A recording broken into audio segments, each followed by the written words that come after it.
So, Andy, off camera, we were just talking about young people killing one another, and I was wondering if you'd like to expand on that. Yes, I feel we've got to a situation in this country where um, our young people aren't valuing life. Um, I think that comes all the way back down to fathers from families, particularly for boys. When you lose fathers from families, they have no role model of how to be brought up, how a man operates, how a man works. So they have a mother that is caring and nurturing them, but nobody to challenge them and to discipline them. And therefore, they start to feel lost as they don't know who they are, they don't know what their identity is. That then leads to um, them feeling insecure and various behaviors to try to gain attention or to try to find their own place in the world, and particularly in our most I don't like the word deprived, but in our poorest areas of the country, um, that is exacerbated by um, a poverty of mindset as well. So I don't think it's real poverty of money that is our key problem, because we have a welfare system that will look after people, but we do have a poverty of mindset. We have young men who are unsure about who they are. We have young men who then lose hope because they don't know who they are. They then have very little true ambition about um, having a realistic path of how do you get from A to B. Um, when you have a father in the home, and you're a young boy, you can see that your father is developing a career, but there's ups and downs, there's wrongs and rights, and there's sometimes a struggle. If you don't have that, then you're constantly thinking, well, I'll just get to B as quickly as possible. So how am I going to get rich? How am I going to get famous? How am I going to, but you have um, no ability to lay out that roadmap. So it's just like you sit there, you try to do things, you keep failing, and then you think, well, I can't, none of this is working. So then you get bored, and then particularly in our poorest areas, um, things like cannabis have just become so common that most of our young boys are smoking cannabis from a fairly early age, and all cannabis does is manage boredom, and so they get into this cycle of, oh yeah, but when you're on cannabis, yeah, you can conquer the world as well. So you can be thinking, oh, if I could just get to point B, then everything will be all right. But then you never do anything. So, do you think cannabis is a large part of the problem in this, and that it I, enables people to? so I think cannabis is one of the problems. I think you can identify various things. So you can firstly identify lack of a male role model. That is key, and family breakdown is key. Then cannabis being a facilitator of managing boredom. Yeah, Um, then as you get into this cycle of managing boredom, then your ambition starts to lower. And you've got no role model to see, I could actually get here. So your ambition isn't very high in the first place. And then you've tried to get to be whatever the B point is too quickly. You failed. So your ambition starts to lower. Then your view of yourself, uh, because you've got people just telling you all the time, actually, you failed at education, you failed at being a member of a family, you're often seen as the black sheep of the family. So your view of yourself then diminishes. And then finally, your worldview begins to shrink. So you may have never moved off the estate you live. You may never have moved off the street you live. By the time you're smoking cannabis, you spend most of your time just in your bedroom with your friends. So your worldview becomes very small, and then the world becomes a very scary place. And then trying out new things becomes scary. And I think a lot of our young people, I should say, especially from the poorer areas of the country, have got themselves into that trap. So there are some key things that I think this comes back to having a stable male role model in your family. Yeah. Because there are key things that the male, and this may not be politically correct, can pass down to a child. And one of those things is delayed gratification. Is, hold on, you've got to wait for this thing. You've got to wait. Now, mothers, by their very nature, love their, they have a love and a link with their children. So they will fight to the death to get what child wants. So if you want, it's a simple example, but if your child wants something for Christmas and you can't quite afford it, then you'll find a way of finding that money. Whereas the dad might say, well, you have to wait till next week. Mhm. Do you know what I mean? So Yeah. there are characteristics, and obviously I'm broad brushstrokes here because women can do this, but broad brushstrokes, the male will teach the son delayed gratification and all of those skills. And one of the things we lack in the culture we live in, is a skill of delayed gratification, because we're bombarded all the time with marketing and everything. If you just get this, you'll be happy. Yeah. And none of that's true. It's a lie that we live under. So there's a lack of value of life. Our young men don't love themselves. And if you don't love yourself, then it's very easy to go out. It's easier to go out and stab someone else, because there's no male role models. They're not learning what it means to be a male, so they feel lost. But when they start feeling lost, they constantly want to get to. They then believe that the world is too difficult for them to deal with, so they get trapped in drugs. Sometimes that leads to criminality. Sometimes that leads to personal debt, because they're desperate to get the things that they want. They are the problems. But it's all very well identifying the problems.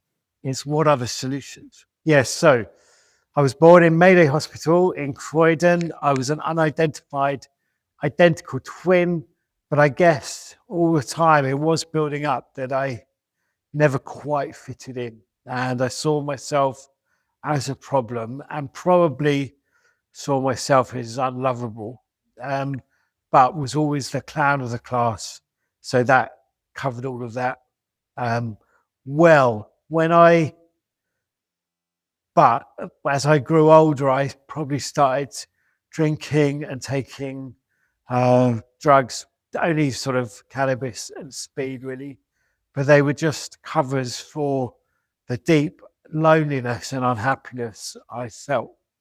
And then I got to about the age of 28. I was sitting in a pub one night. Someone said, we were talking about religion and faith, and someone said, if you're really going to know God, you've got to know Jesus. In a drunken response, he suggested, this person I was talking to, suggested I went on an Alpha course, which is a meaning of life course.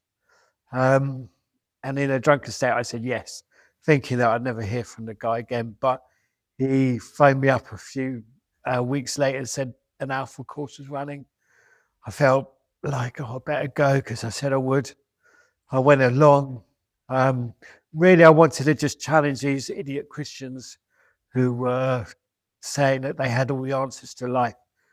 So I kept going back, trying to prove them wrong. After about 12 weeks, I thought, actually, they might have something in this. So I asked whether God, he was there, whether he'd come into my life.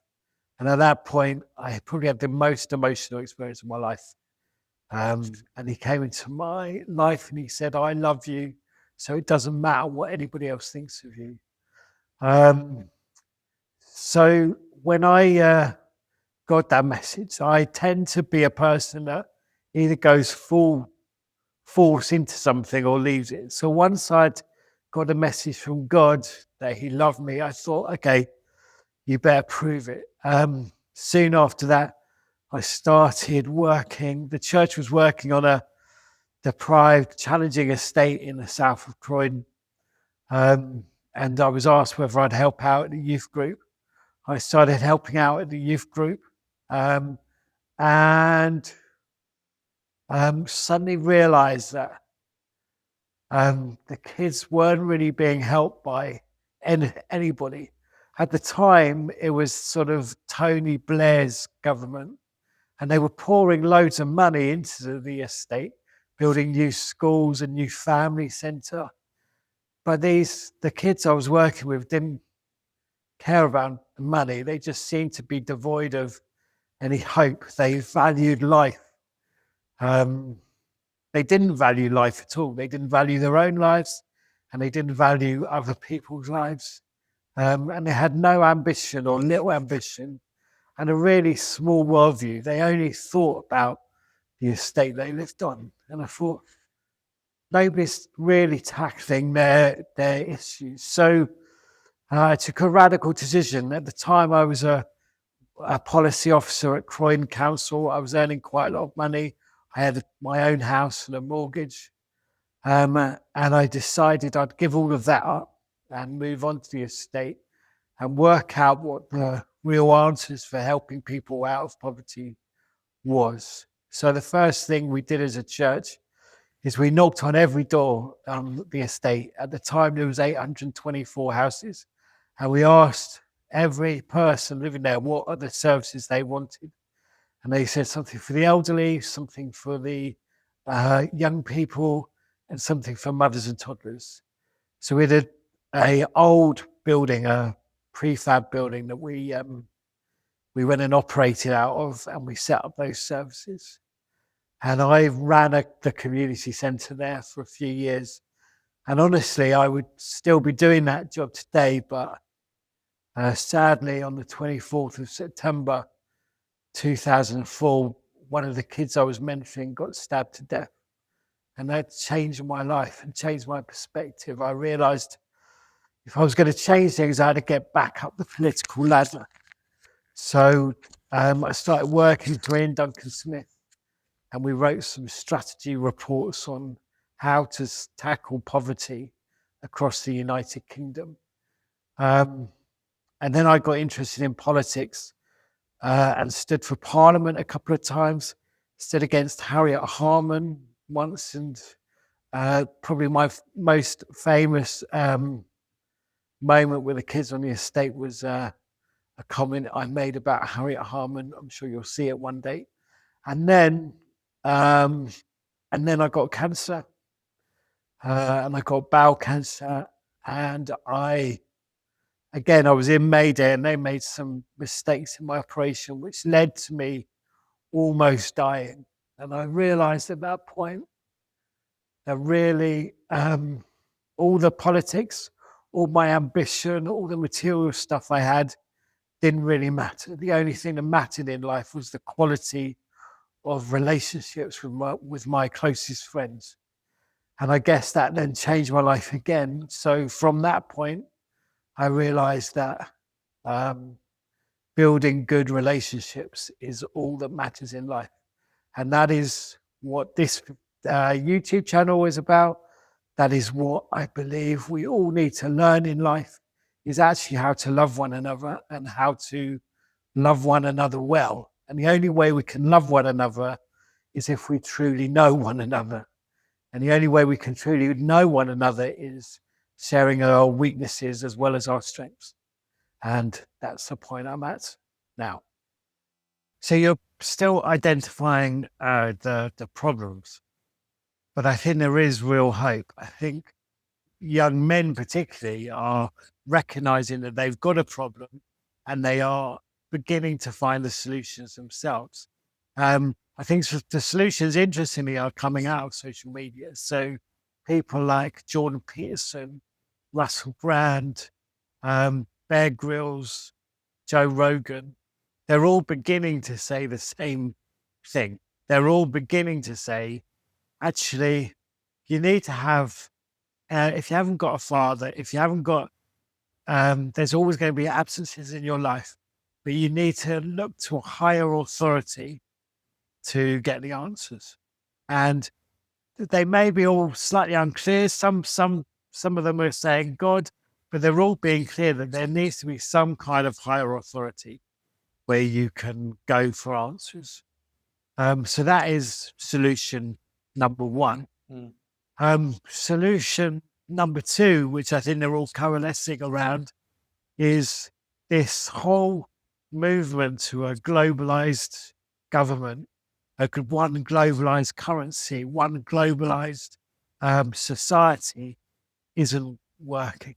And they're all beginning to say the way society has always worked is in tribes, is in small tribes and in small communities. And it takes a village to bring up a child. And they're all saying actually globalization isn't working. And actually nationalism or even tribalism is the answers. And they're also there, therefore, the result of that is that centralized power isn't good.